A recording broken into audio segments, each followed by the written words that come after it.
What's up, everybody? Welcome back to the 14th or 15th, I don't know which one, but the Primllife podcast. I have my friend Gabby on. She's in the Coast Guard and an extremely motivational person, lifting probably much longer than I have been, honestly. Maybe. One of the strongest pound per pound people that I know, and stronger than most of my gym bros that I'm friends with. But you're a member of the Coast Guard Army, correct? Army National Guard. Army National Guard. How did you come to be in that? So, actually, I was in high school when I decided that I wanted to enlist in the National Guard. And I was talking to my now ex-boyfriend, and he was telling me, he's like, I don't think girls should really be in the military, especially if you want to go combat. I don't think that'd be the best idea for you. And I said, I'm gonna prove you wrong. Yeah. And the benefits of it too. Benefits of it too. Was it everything that you believed it to be before you joined, before you got on the bus? So I had a skewed opinion on the Army because I grew up with Marines. Okay. My whole family, all my cousins, different uncles and stuff, all Marines. So they're all like, you know what Army stands for, right? It stands for ain't ready for the Marines yet. So I was like, okay. Yeah. All right. So we were going in on that stuff. They're telling me stories about what to expect, and I honestly loved it. Okay. I loved it from the second that I got to MEPS and I got on the plane to go to basic training. I loved it. So it was everything that I thought it would be and a little bit more. A little bit more. What was the training like for the boot camp? And where is it at again? It depends on where you go. There's a couple different places that you can go to basic training. Okay. I went to Fort Jackson, South Carolina. It was humid. Very humid. Very humid. But it was fun. I mean, you get there right away and they throw you right into red phase. They're smoking you. They're asserting their dominance. They're trying to break you down to build you up as a soldier. So it's, What was the most personal thing one of them said to get at you? Oh my gosh. They actually didn't mess with me too much. I was actually one of the favorites. You just kind of stood in the middle? No, not really even. I stood out on day... Oh. I was my platoon guide from day 2 to graduation day. Okay. So I stood out immediately. And I remember one of the things that they said to me that just felt like it put a target on my back is they'll tell you when you go to not do well on the first PT test because then they're going to have their eye on you. And that way they can see your progress versus how's my PT stud doing? Where's my PT stud? Yeah. I was purposely trying to just do mediocre at it, but I didn't realize that going in, being able to do 20 push-ups versus being able to do 2 push-ups was a big difference. Yeah. There's a big difference between the girl that can do 20 to 25 push-ups starting versus the girl that can do 2. Almost exponentially stronger, yes. Too. Because you have such a big framework that's important for all the other stuff. So it just gives you a huge leg up on the, honestly, competition if you think of it. It was. There's me and another girl that just went neck and neck the whole time. It was great, yeah. But we were getting smoked, and we're in the front-leaning rest position, and my senior drill sergeant walks up to me, and he's like, you, stand up. I was like, oh. I was like, oh no, this is not going to be good. So I stand up, I go to attention, and then I, snap to parade rest. And he's like, what did you do? And I'm like, I don't understand the question, drill sergeant. And he's like, what did you do in high school? What sports did you play?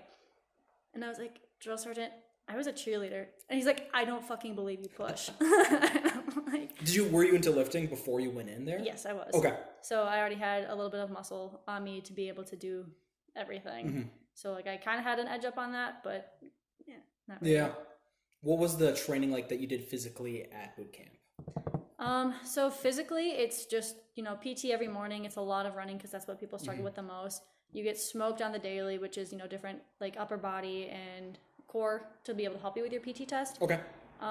They kind of judgment the smokings that you get, the different exercises that they give you based on what they notice that the company needs to improve on. So if the company as a whole sucks at the sit-up part of it, they'll give you more the V-up or the leg tuck and twist type thing to strengthen your core to be able to do better on the PT test, which was kind of nice and not something that people take into consideration. But we did that. We did a lot of obstacle courses. That's a lot of fun, actually. The obstacle course is my favorite. I love them so much. Was it a lot much. of climbing and jumping over? Yep, it was, jump over this, jump over that, low crawl under that, Yeah. Whatever. We did a couple that were just pure mental, climb up this really tall ladder that oh my gosh, and some of the runs you have to actually reach for to grab, and you're like, this is kind of scary. Yeah, a little too high. A little too high for me. Did you do anything in the water? No. Okay. We don't do anything in the water. And I'm guessing that would be more of the Air Force. I'm gonna guess that's gonna be more Navy. Navy. Is there Coast Guard Navy? No, I think Coast Guard's their own thing. Okay.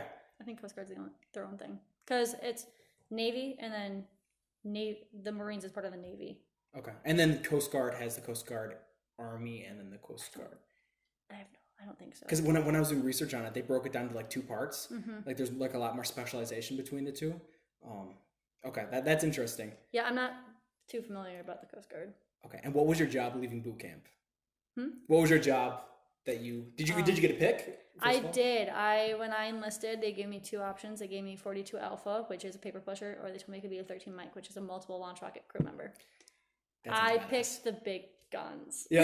I picked the big guns, and I absolutely love it. Okay. I would not change my job if I got the opportunity to. What was the first time? Like, put me in in your place when you were first shooting one off. So we actually don't get to shoot them. The training that I was at, we don't get to shoot them because they're so expensive to shoot. I figure. Yeah, right. But we did a lot of, uploading and downloading the pods, practicing for ammo detail, and then just getting a hand on the crane to be able to move those pods, because those pods can be anywhere between 500 and 1,500 pounds. That's crazy. Yeah, and we drive a truck that just casually carries them. How many people are required to be like a crew to fire one off? To fire them is 3. There's the driver, the section chief, and the gunner. Okay. So my job is to drive the truck, and then a sergeant would be the gunner. They actually push the button.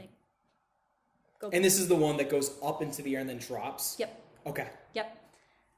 What was the training like to be able to be part of that? Like how did they, without actually shooting one off, how did they put you in the place? We don't get to do that. So when you're a private, they kind of send you to your unit to be ammo detail. Okay. And then they let your unit teach you how to shoot it. Because once you're in ammo, you have to learn how to drive the truck. And when you get put into a launcher instead of ammo detail, your job is to drive it. Okay. So just learning how to drive the truck and move the pods around is kind of setting you up to be able to shoot the launcher. But once you're actually in the launcher, driving the launcher, then the gunner is going to kind of show you things, and then the section chief is going to show the gunner things. So kind of all learn as you go type thing. Yep. In what scenario would you have to shoot one off? Like, there's a lot of different situations. We watched one video where there's a sniper on the roof of a building, and infantry couldn't get to it, mortarmen couldn't get to it, 13 Bravos couldn't get to it, which is the cannoneers. So it's kind of like the rocket and missile launchers, but it's a howitzer. It's just you pull string, go boom. We press button, go boom. It's like they couldn't get to it.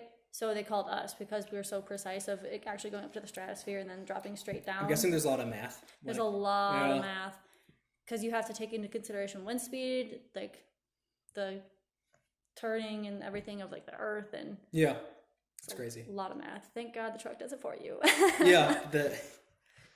feel like that'd be such a stressful job because what if you miss? You don't. They're GPS guided. That's cool. That's awesome. Yes. Also, probably why they're so incredibly expensive too. Yes. Yeah, that's a good point of it. That's a very good part of it is the GPS guided because you can't reuse it. Once you blow it up, it's done. Yeah, you said that your people doubting you was one of like the big things that kind of pushed you into the military. Yep.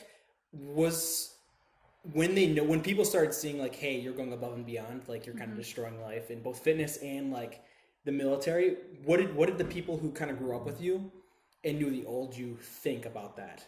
Actually, a lot of them weren't surprised. The people that are close to me, the people that didn't doubt me, they're like, we knew that you were going to succeed in this. We knew it was going to be a thing that you're doing. So they weren't, the people that know me know my work ethic and my dedication and my determination out of all things. So they weren't surprised. It was the people that, I wasn't that good of friends with, that like kind of saw me as the quiet girl that was a cheerleader. They're like, oh, the cheerleaders are never the ones that make it in the army. They're like, Yeah. Those are the people that were like, oh, you're in the army? How are you doing? And I'm like, I'm great. I'm doing good. Like, I am thriving. Yeah, living your best life. Yeah, those were the people that were like, oh, okay. Like, you don't want me to fail, but guess what? And it also, I'm guessing, feels amazing too now that you're where you're at. Yep. Having accomplished so much behind you already, and just kind of seeing where you started and where you're at now. Yep. What would you say, out of like all the people that you were in the military with, what is like the main quality that you think made them stand out from the people who choose not to do anything in their life? Like what pushes somebody to go the extra mile? That's a good question. A lot of the people that I have met in the army are some of the hardest working people that I have ever met. Like, they deal with so much. Like, no matter what, like the saying is, if we're not raining, we ain't training. And that is so true. Like, it will be the worst day out. It goes from 130 down to absolutely pouring rain, and we're still out there kicking ass and rolling in the mud and still doing what we need to do. And it's just like, it's that about people that are in the Army and combat arms that are like the best people. Like, because you'll go from being absolutely serious, getting shit done, to, hey, what are we going out tonight? Want to grab a beer? Yeah. Like, it's like they're just so easygoing.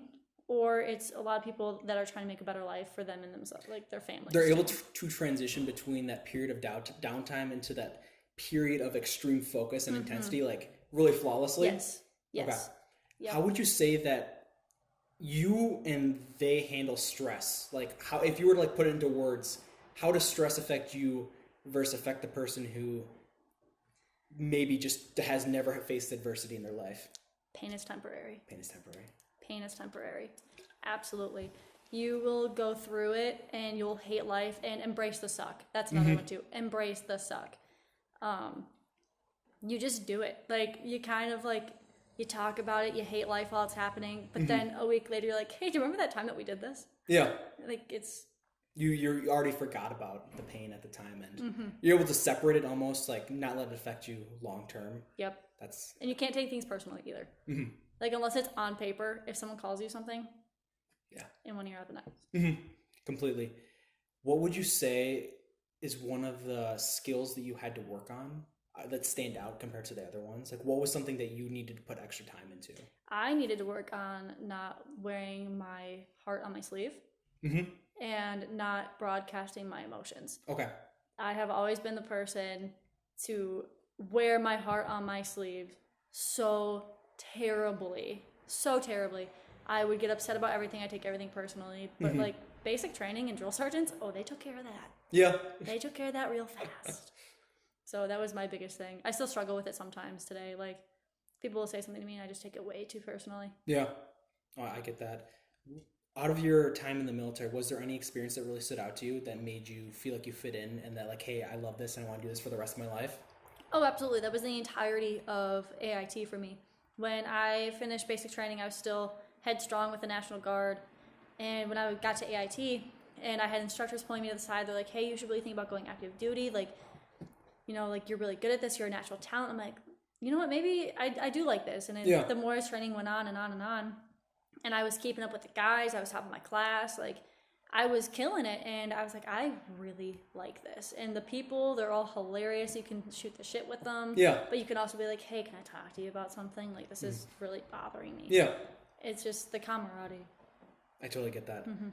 Would you say that, what are some of the comparisons that you can make between lifting and the military, and fitness in general? Oh my gosh. So, unfortunately at AIT in basic training, it's really focused on just getting you to pass the PT test. Like, that's all they really care about. And even in big Army, if PT in the mornings, from what I've heard from my friends, they're still running every day, hill sprints every day, you know, push-up, sit-up drills, and like climbing drills, which is like pull-up circuits. It's stuff to be able to get you to pass the PT test, and especially the new ACFT, because the new ACFT is so hard. Which one is that one? The ACFT is a new one. And that's the one where it's the carry? Yep, the sprint drag carry, the deadlift, and the leg tuck and everything. What was your score on that? I know that they put it out into, like, you add it all up and divide by it. There's like an equation. I think I had a 406. Where did that put you compared to the rest of the people? Passing. Yeah. Passing. That put me in passing. But the APFT was a lot easier with just the push-ups, sit-ups, and the 2-mile run. I could max that. I got a perfect 300 on that. Okay. But yeah, like, in the Army, it's weird because you'll be walking around and you'll see someone who you're like, how are you in? Like, do you pass your PT test? Yeah. Because they just do the minimum to be able to stay in. Because to pass it is really not that hard. It's to exceed and do well in it is what takes effort. Yeah. And those are the people that go to PT every day, plus do your job, plus work out afterwards. Do we have to take it to the next level? Would you say that looking at today's generation and the number of people who either could not get into the military due to having drugs in their system, aren't smart enough, or aren't physically fit. Is it looking good for any branch right now? I would still say that there's a lot of people that would qualify and would thrive in it. And I'm going to tell you a secret. You can get around having drugs in the Army. Just don't mention it on your maps and you can get around it, really. Because that's another thing is people come into the Army to escape that. Like I had someone in my class who joined the military to get away from the life that he was living because it was surrounded by that environment. But he was one of the hardest working people too. So the people that you would see and stuff, and you're like, I don't, like you hear them at graduation, you're like, oh, stand up if you're, going into the armed forces, and like the kid in the back that was a pothead that stands up and you're like, you're going? Yeah. They're the people that actually work hard. So you can't really judge a book by the cover. Yeah. With the military. Okay. Would you say that there's more demand right now for people going into the military? Like, does the military need you more than 10 years ago? Simplest answer, yeah. Just because we don't really do a draft anymore. Yeah. Like, we haven't been any conflicts where we've needed a draft where we're, hey, if you're over 18, you're going in. And with it opening up to females now, too, there's a lot more females that can join that couldn't, 10, 15 years ago. Because, like, my job just got opened up to females a couple years ago. Yeah. So there's, a spike in numbers there and whatever, but it's the retention that they're kind of struggling with right now. So people can get in, but a lot of people get in for the 4 or 5 years for benefits, and then they get out. So it's more of an issue of keeping people in than it is getting people in. What's the longest career you can have in the military? Like, how long could you go before they tell you to, hey, you should probably consider retiring? I think that the oldest person in the Army that they told to retire was like 65 or 70. Okay. And at that point, is it physically or mentally that they start? Physically? Okay. Physically. Do you have to be tested on like your physical standards every year? Like how? Okay. Yep. And that's the biggest thing too, was with switching from the APFT to the ACFT, the APFT was broken down by age and gender. So a score that would have you failing would have me maxing.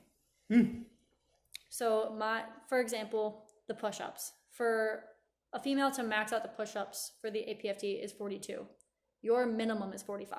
That's crazy. Are they consecutive ones? Is it the ones where you push up, you go down, then you lift your hands up? Nope, that's on the ACFT. The APFT is just break 90 and back up. And how many you can go for straight? For 2 minutes. 2 minutes. Yep, 2 minutes. So if you were to do one for a minute, rest 30 seconds, then go back for the last 30 seconds? You could, as long as you don't like go out of the unauthorized, like as long as you stay within the authorized rest positions. Okay. Like you could really do a plank the entire time if you wanted to. Yeah. Like it's whatever. But like with the new PT test, it's not by gender and it's not by age. It's solely based on your job. Interesting. So they require females to be able to do the same amount of males. That way there's not like, like, oh, well, I can't do that because I'm a female. Do you believe that they should have the standards matching? Yes. Okay. Absolutely. Absolutely. Because I'm not talking crap about the 13 Bravos. They're the Cannoneers. Those ones are heavy. They are heavy. Big boys? Yes. And if you can't pick up a round to put it, like, in the cannon, what are you doing?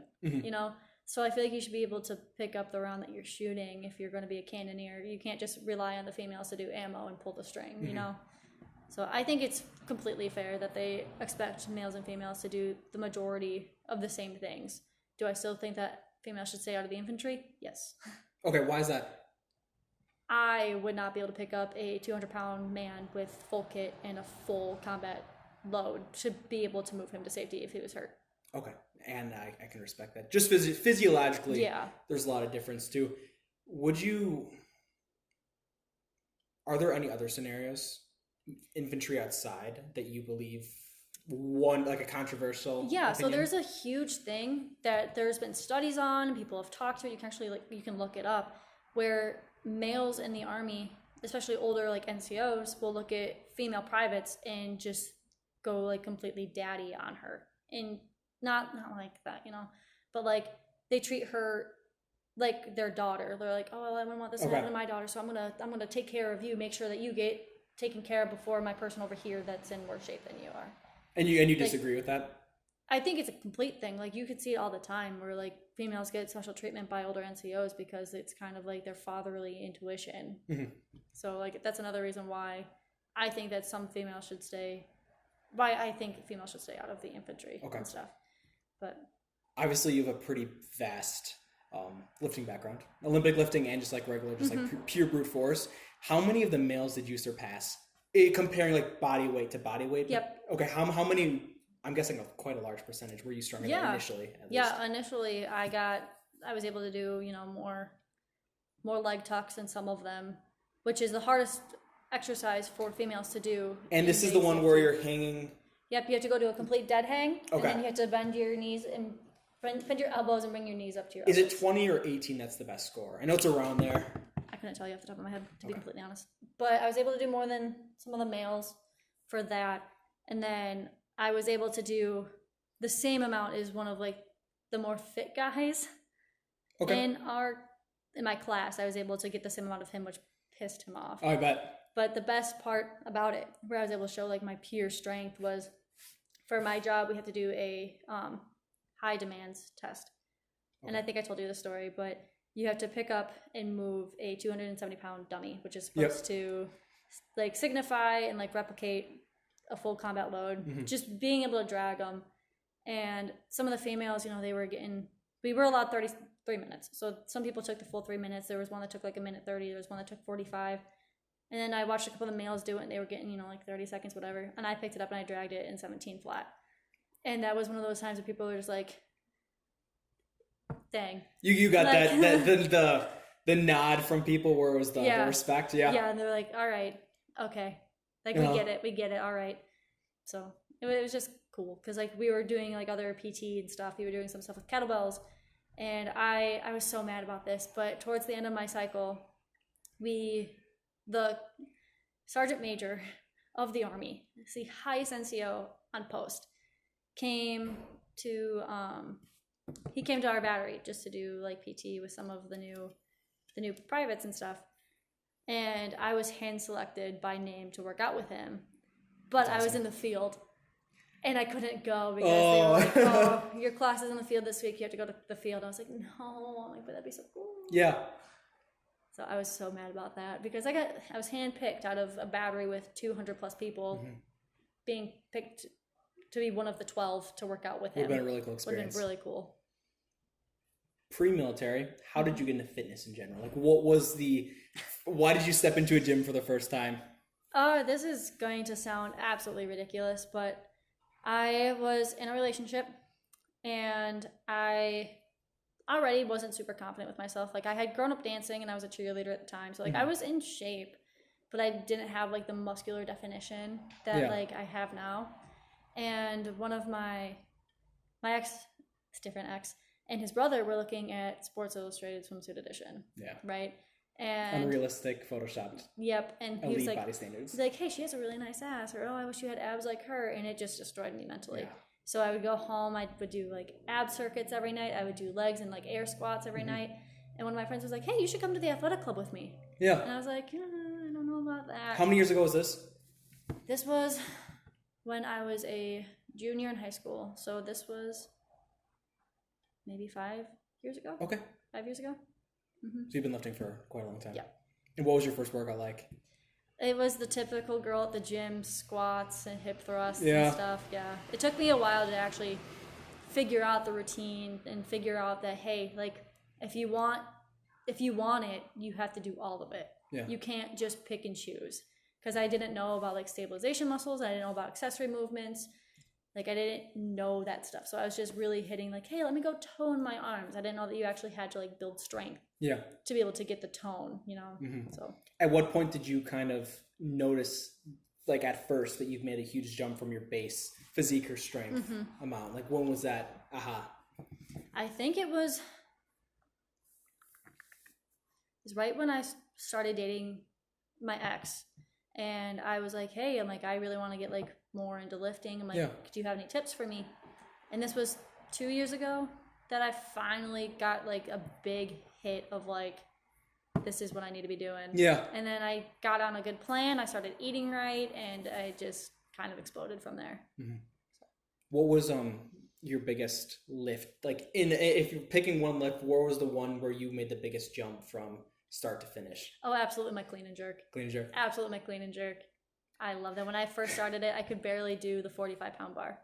Could barely get it. It was just a straight power clean from the ground up to my shoulders. Couldn't press it, couldn't anything. And now I'm up to 105, almost hitting 115. It's crazy. With good form too, not the kind of inch it up and then throw yourself. Like you see those videos of people in like the high school gyms and they're overly enthusiastic, like the crowd of people, and they do it with terrible form, destroying their wrists. Yep. Yeah. Oh, it always makes me laugh a little bit. Yes. Oh my gosh. Or like I would probably say if it wasn't my clean and jerk, it's going to be my bench press. But you see videos with that too, where they're, you know, planting their feet, huge arch, and then they're just like their butt isn't even touching the bench anymore. And it's like, come on, it's like that you got the weight up, and I'm impressed that you went all the way down and you got the weight up. But can you like straighten your back a little bit? We're causing almost more harm than good for the lift and stuff like that. Yep. Did you have any injuries with starting lifting? Did you do anything? I did. I went for this hurt my ego hard. I went for a power clean, just 95 pounds. I was going for it and I got it up, and like as soon as like I got it off the ground and started swinging, I'm like, oh, this is not going well. I'm not gonna catch this. And I tried to bail out of it, but I bailed wrong and it went straight on my knees. Brought me to the ground, brought me to tears, and I just sat there. Yeah. And I looked up. And I looked around to see who saw it, and then I just left. And then a couple months ago, I went for a box squat PR of 225, and I got it once down and up, and then I'm like, oh yeah, I can do this again. Yeah. I couldn't. Yeah.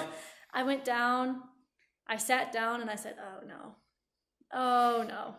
So I tried to stand back up, and I rocked a little too far forward, and the weight just kept going.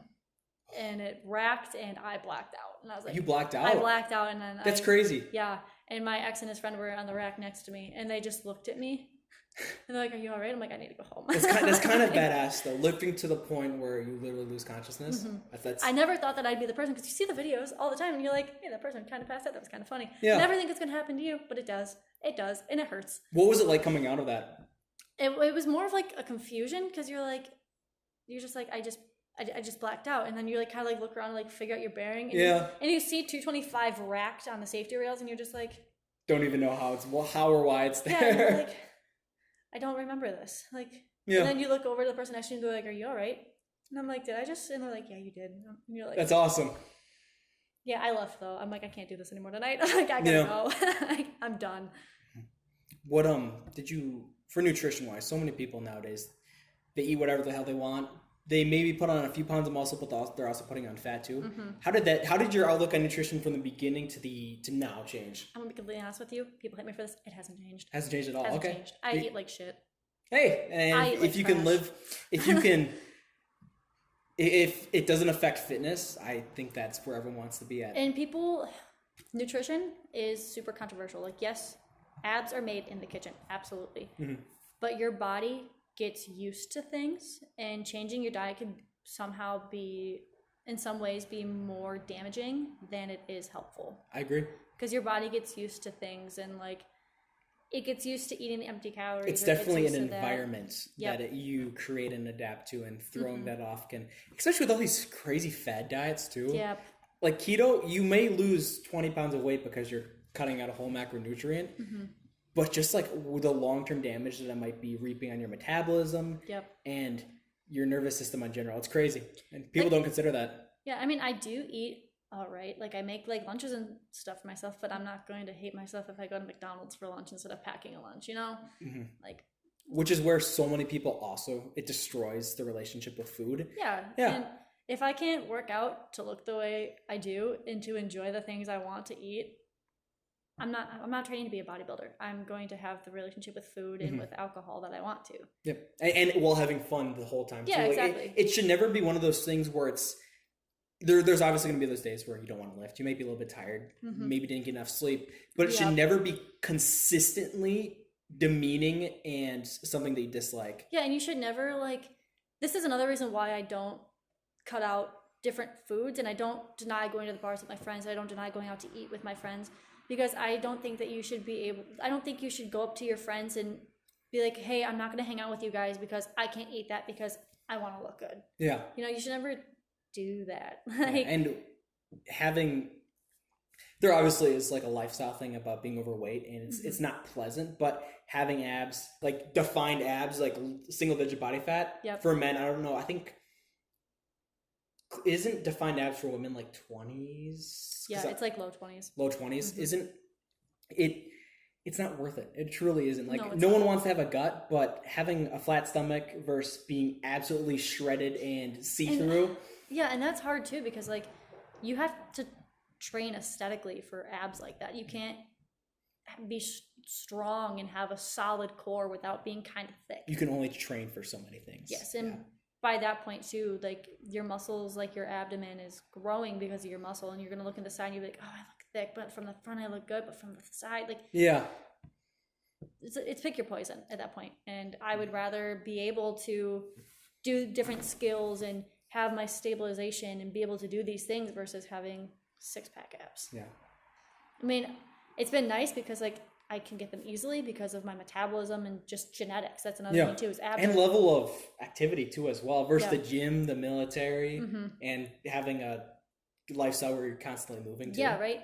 It's all, there's so many factors in having abs, and I'm sorry, I don't want the single digit fat percentage. Like I don't need it. It's unhealthy long term. For some people it might be genetically attainable for long periods at a time too, but the benefits from having abs versus the downfalls and the long term. And there's differences too. There's the differences between the size 0 Instagram model with, you know, nice abs versus CrossFit, David's daughter, who is absolutely shredded. Yeah. But she is so functional. Yeah. But she's also not curvy. She is a box. She is a square. And she is all muscle. Yeah. She's all freaking muscle. And it depends. For sure. What do you think is the state of the fitness industry? Is it a positive thing at all? I think it can be kind of controversial, and I think it depends on the time of year. I think that, you know, there's the wave of, oh, fitness, like we're going to get really fit towards the beginning of the year with your New Year's resolutioners. I can't talk too much shit because I was one of them. Yeah. And then there's kind of like a decrease where you get like the OGs, the people that are really there to get fit, to like better themselves. And then around summertime, you get that wave again of, oh, I got to go get ready for my beach bag. Yeah. And I think with like all the documentaries and like the thing with like athleisure being a thing now versus it like activewear solely being for people who work out, people wear leggings outside, people wear sports bras as t-shirts. Yeah. That's kind of played into it too. You have all these people that are showing up to the gym, not just wanting to improve themselves to, you know, get healthy, to get strong, but the people that are like, oh, well, it's a thing now to be hot. It's a thing now to have a body. It definitely, I think when it comes to, there is definitely harm. I think mentally, also physically, like trying to achieve an unattainable standard of physicality. But I think mentally is where it hits the most people the worst, especially with like body dysmorphia. Oh, for sure. Guys and girls, like it was what used. I think it like 5-10 years ago was one of those things where it was specifically only for girls. Like at least people thought, but guys too nowadays. It's completely a thing. I struggle with it. I told you about it when we lifted together. I mean, I used to be part of like the group that went super late at night, and I would walk in and I would be like, all right, let's get the grind going. And then I'd walk over and I'd see someone doing the same lift as me, male, who's usually 100 pounds more than I am, lifting 100 pounds more than me. And I'd get so down on myself and I'd be like, oh, this sucks. I'm like, I'm so weak. I'm like, I'm so small. And then people would be like, you're a female. He's a male. You weigh literally half of his body weight. Exactly. Or, you know, you get so into the groove and so used to the people that you see at the gym and stuff. And like a new girl would like walk in and she'd be strong. Like she'd be, you know, from the day group and she'd like come later at night because whatever. And I'd be like, oh my God, she looks so much better than me. Like, I can't do this today. I'm like, I'm in my head. I'm comparing myself to her. And guys get the same way. Completely. I think for me, one of those things was Instagram pictures were terrible because there's photos from 3 years ago when I weighed probably a few pounds more in fat and had significantly less muscle, and I just had the perfect pump, the perfect lighting, the perfect angle, and it still is definitely comparable or maybe even looks better than a good photo nowadays. And social media too, like Photoshop aside, there's what you can do on there, adding the messing around with the contrast. Saturation, the lighting. You can exposure. easily make yourself look 10 pounds less or significantly bulkier and wider based on the angle too. And people don't talk about that.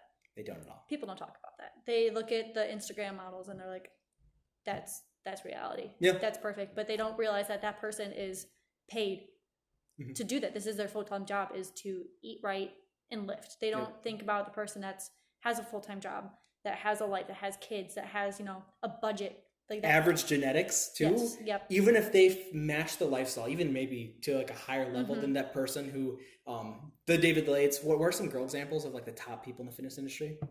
I don't follow too many of them. Yeah. Demi, the Gymshark mom. Oh my gosh. She's crazy. She's a god. She is non-human. It's some of the stuff that she can do body weight is so, I can't even like imagine the backflip. The backflips, first of all, I can't do a backflip at all. I don't think I ever could do backflip. But the muscle ups, the pull-ups, like the crazy different. She makes them look so easy. Yeah, it's definitely effort. She's a machine, literally. Yeah. She's not even on this. She is a pure unit, and that's all I have to say. She is a unit. Yeah, it's crazy. Or I just saw a video today, and I actually sent it to one of my buddies, one of the girls that got me more serious into it.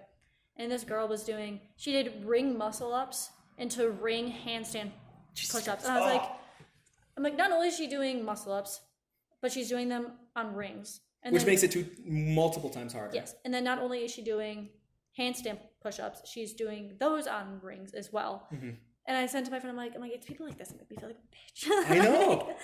But they're units and they're so strong. You know that that's all that they work for. Yep. And people don't talk about that. They just see these people and they're like, oh my God, I will never be that good. But you look at what they do. Exactly. And you're like, this is their job. What is your opinion on performance-enhancing drugs?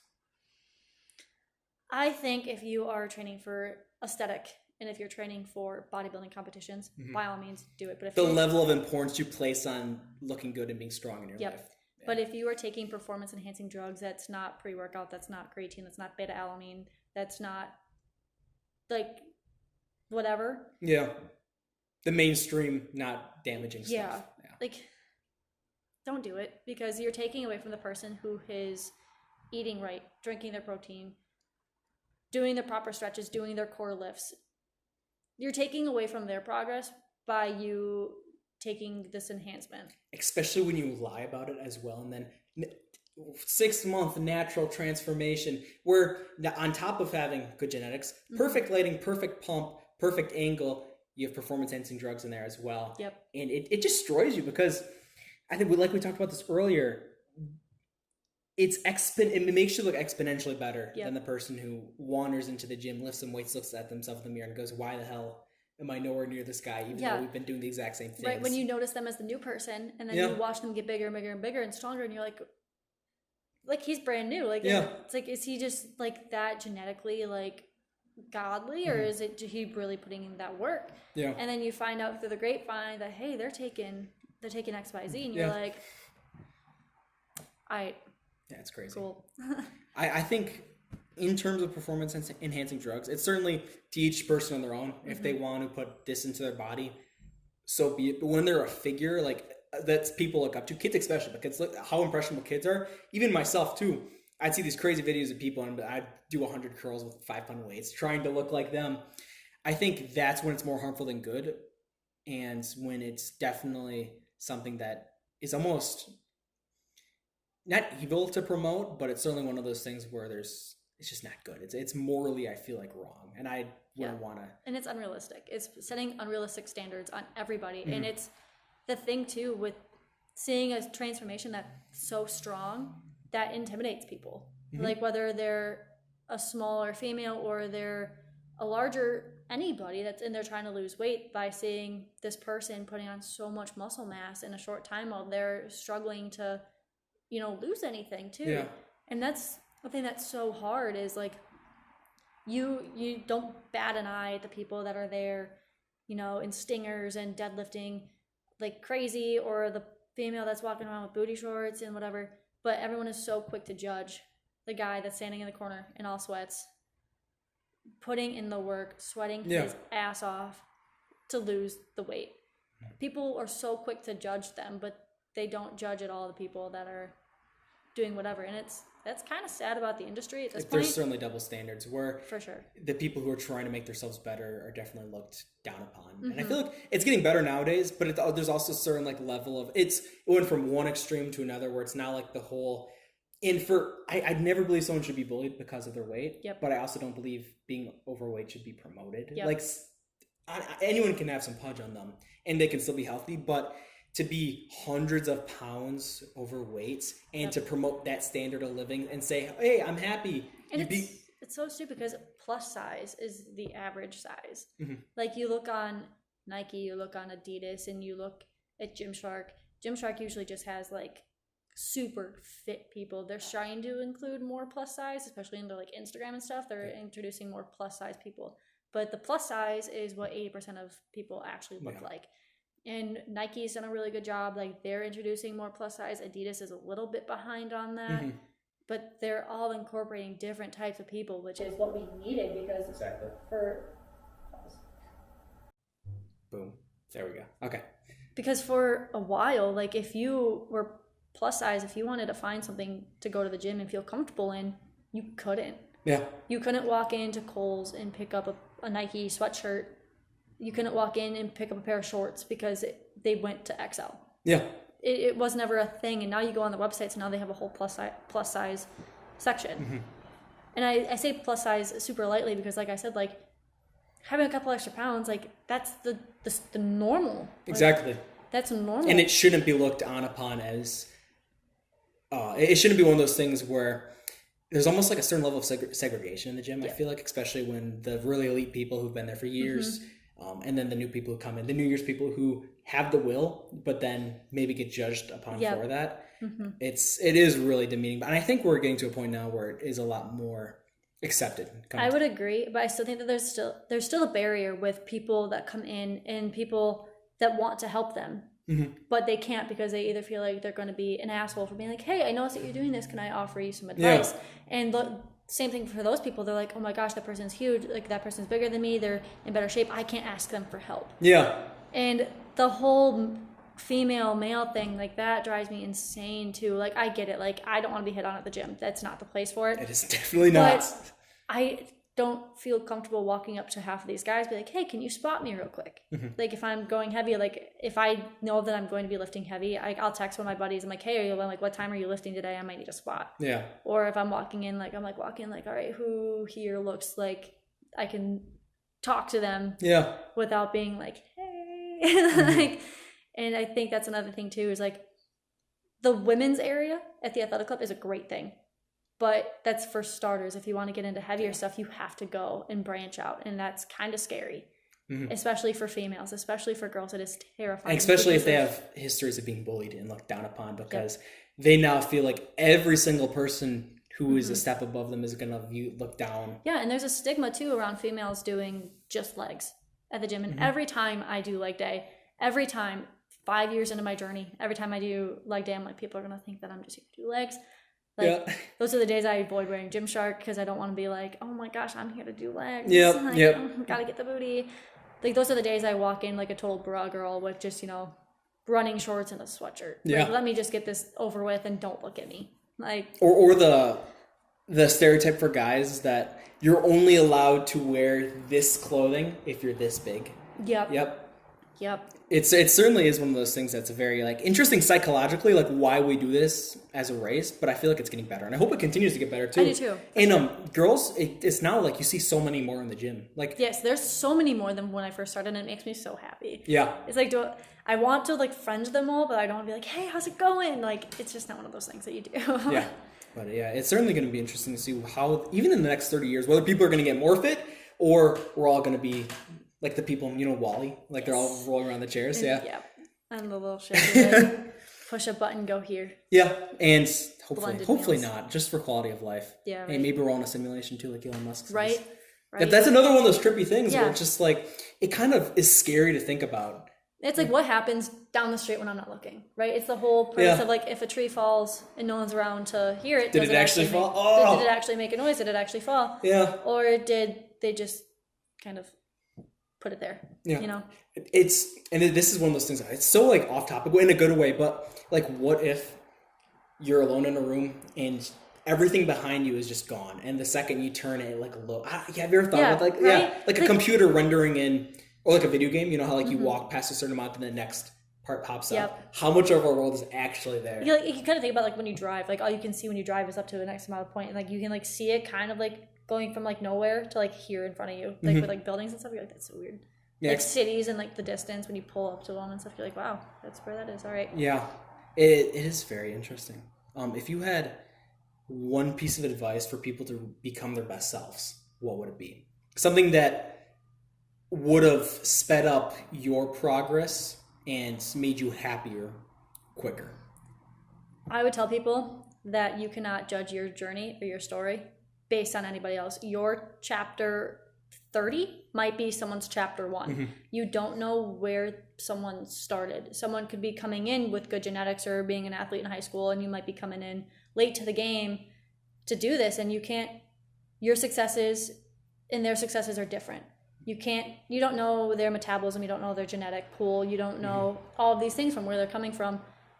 And you have to do things to make you happy, and you have to stop comparing yourself. Like you can't look at someone and get that body dysmorphia and think, oh my God, they're so much bigger than me. And let it invalidate your journey, your separate journey, without being compared to this person. And you can't let someone's negative comment destroy you. Because there's constructive criticism. So if you're doing something wrong, if you look like you're going to hurt yourself, you have to be open to get help. You can't hit a wall and expect to go anywhere. If you're needing the extra help, or if you're needing the extra push, like allow it. And not everyone there is there to judge you. Exactly. Some people are there to help you. Like there was one girl, I don't know if you know, she has purple hair now. Her and her boyfriend come a lot. Taller? No, she's a little bit shorter than me. Okay. I did recognize the face for sure. I don't know her name, but like when she first started coming with her boyfriend and the guy friends. So she was lifting, trying to do what they were doing, obviously so much shorter. So I saw her struggling with something, so I walked to them, I'm like, hey, I know you're with these guys. I'm like, but can I show you something that might help you a little bit? So I showed her like, hey, like adjust the seat here, put this here so your feet can actually touch on the lat pull down machine, because my feet don't touch. If I get the bench up to where my knees are, like my feet don't touch. So like, here, try this to like get your feet to touch, that way you have your extra leverage and stuff. And every time I saw her for months, she would smile at me and wave and stuff. We would talk, all because of one little thing. You have to let it happen. You can't be like, well, so they're trying to give me advice. They think they're better than me. And I wish I would have known that too, because I had people that would come in and like tell me things, and I'd be like, they're just trying to, whatever, and one up me and stuff. Like I wish I would have taken advice seriously.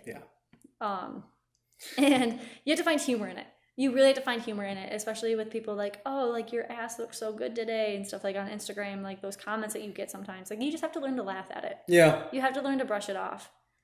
So it's certainly one of those things where take the advice, take the good wishes from people, but also when you start getting crap, just immediate and then separate that and don't even think about it when it comes to your journey. If somebody wants to help you along the way, hell yeah, let's do this. But if the second somebody starts use it for your drive. Anger is the best pre-workout. Exactly. Yeah. Let it push you farther and get past them. So good shit. Where can they find you on social media? My Instagram is Gabby Nicole 612, first middle birthday, because I'm very original.